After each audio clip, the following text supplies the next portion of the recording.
Almost every tomato pruning video tells you to remove this sucker. Should you do it? But today I want to show you why that advice can actually cost you tomatoes. And by the end of this video, you will know exactly which suckers to cut and which ones to keep. Here is something most people don't know. The rule about keeping only one main stem comes from commercial greenhouses.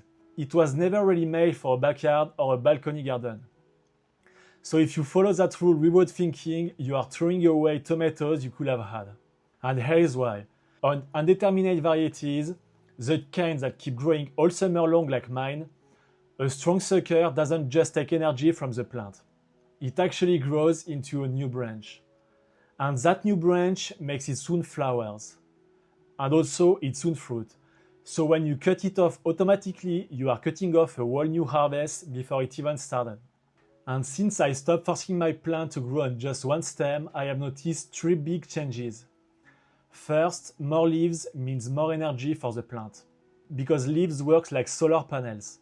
The more leaves you have, the more food your plant can send to the fruit. Second, all that extra foliage gives your tomatoes some shade.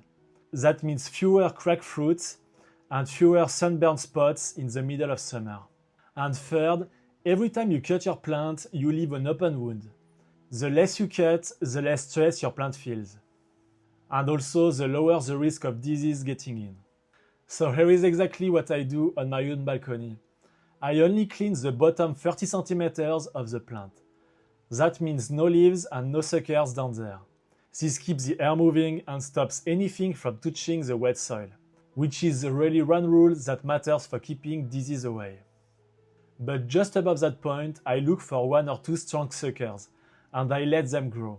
That gives me a plant with 2 or 3 main branches instead of just one. And I tie each branch up separately. It means twice as many flowers without turning your space into a jungle. If you want to try this yourself, here is a simple test.